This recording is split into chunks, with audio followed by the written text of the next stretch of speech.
Hey everybody, welcome to What's the Function. I'm your host, John Firth, and today we're going to be talking about Microsoft Places. Now, we've talked about Microsoft Places before, and we had high hopes for this because it was released almost 3 years ago as like a teaser at Ignite, the first Ignite back from COVID.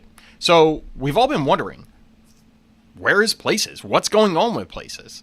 And earlier this year, I released a video talking about how Places was finally going to be released, and we were really excited to see the features, and we continued and did the rollout, and we were in the public preview, and it was awesome. It was great to really see what Places was going to be changing and altering for our day-to-day users, and does it really help with some of the problems that it's trying to solve?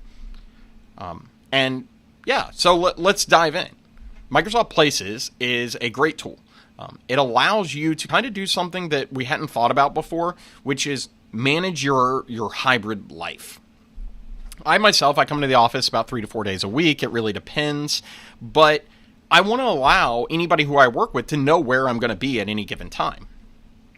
And at FSI, it's pretty easy. I'm going to be either at home or in the office. We don't have a second office anymore, and we've all been based out of Tyson's Corner for a few years now. So we're kind of used to that. So Places didn't really solve any key issue for me there because we already had the ability to show if we were remote or not. However, if you're in a larger organization and you have multiple offices in a region or globally, Places really could solve some of those issues. Places allows you to not only set up buildings, but rooms such as huddle rooms to reserve or even hot desking, which I'll get to that in a little bit. But its most basic feature of telling everyone in your organization where you are is a much improved upon feature from previous. Before, it was a simple icon and you would either show office or the house icon, right, for home. That's changed. Places allows you to choose your office location. It allows you to even choose the floor that you're in that office.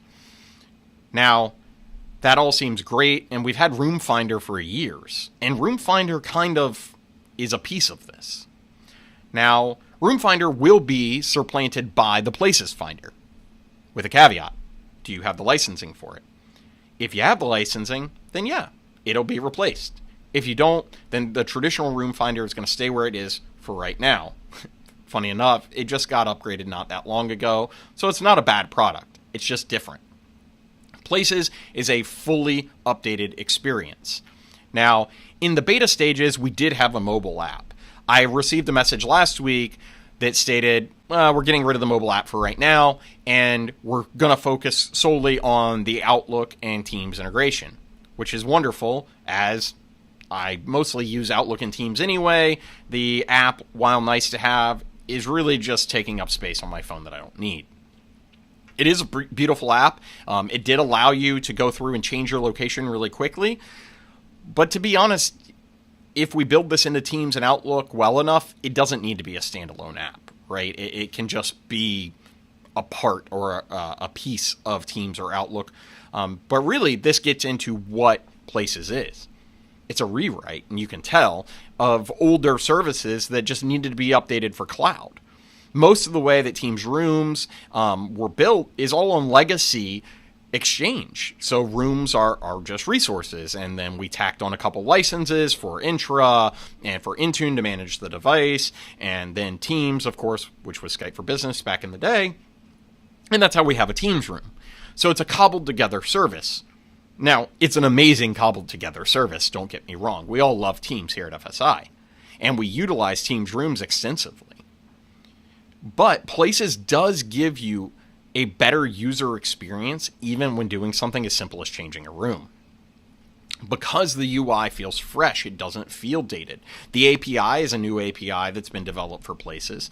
That was something that I kind of stumbled on when working through the beta. It makes sense that Microsoft would have to redesign and rewrite some of this because, like I said, all of this is based on kind of older tech. It's based on Exchange rooms, and we've had those for years and years and years, pre-2007. So resource mailboxes have been there. This takes it to the next level. Now, it does allow you to do things with resource rooms that have already been generated, such as add them to a hot desk pool so that somebody can reserve them. If it was already a Teams room, then you can add that directly into the building and make it a selectable room. This pairs very well with the new Room Finder. Now, as always, there's going to be a level of AI that's got to be a part of it. It is a Microsoft product and it's 2024 for a couple more weeks. So, what is the big feature? Of course, it's Copilot, but it's Copilot to help you understand where people are, how you can work together, and maybe give you some suggestions. Do you need Copilot for this? No, actually you don't. The main licensing needed for all of this is Team Room Premium. Is Teams Premium, not Teams Room Premium. Teams Premium is the per user license.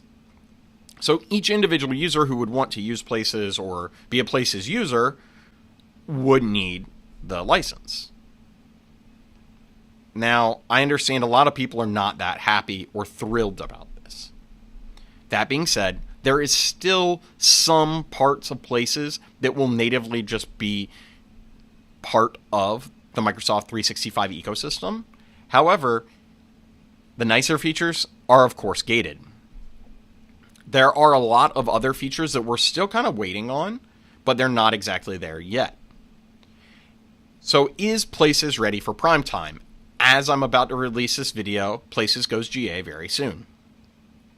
I do believe it has come leaps and bounds beyond what it was simply a couple months ago when we began testing. Do I believe it's ready for prime time? I think so. It does replace something that is kind of antiquated in legacy, but I do feel that it needs more features. And more so, it needs an easier way to deploy. I believe that they finally updated the last PowerShell script that you have to run, but going through this is not an easy process. When we first started the beta, it was multiple PowerShell scripts that we had to run to be able to get Places enabled. Now, that failed a lot. And we understand it's a beta and it takes time. I do believe that it's now a single PowerShell script that has to be run and it can be downloaded from a Microsoft location. I'll try to put that in the link of the video. However, you still need the right permissions and you're still going to need access to Azure PowerShell to make this thing run. Not everybody's going to have that ability. So for certain organizations of a large size that could get the most use out of this, it might take a little while to get you to adopt it. Mainly because you're going to have to go through the security loopholes of being able to vet this PowerShell that you're going to have to run across your environment. So I'm not quite sold on the deployment method yet, and that will likely change. I'm hoping that we'll be able to go into organization in M365 soon and turn that feature right on, or it'll just come default out the box. However, as I said, it's not a complete replacement. It is a feature that has to be enabled, but I could see it becoming a replacement once it is fully featured and once, Rooms is ready to be gone, which I think it is. So hopefully Microsoft, if you hear this, get Places out there, make it easier to deploy, and allow our users to really start using it today. Because that's what we want. Places is a great improvement over something that's been legacy.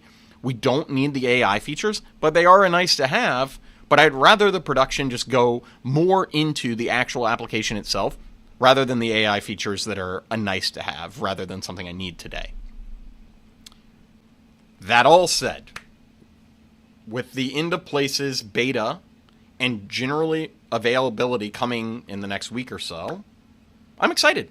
I'm truly excited to see how Places actually gets deployed, the new and cool ways that we figure out different use cases for it. Is it just going to be something simple that we deploy once and walk away from?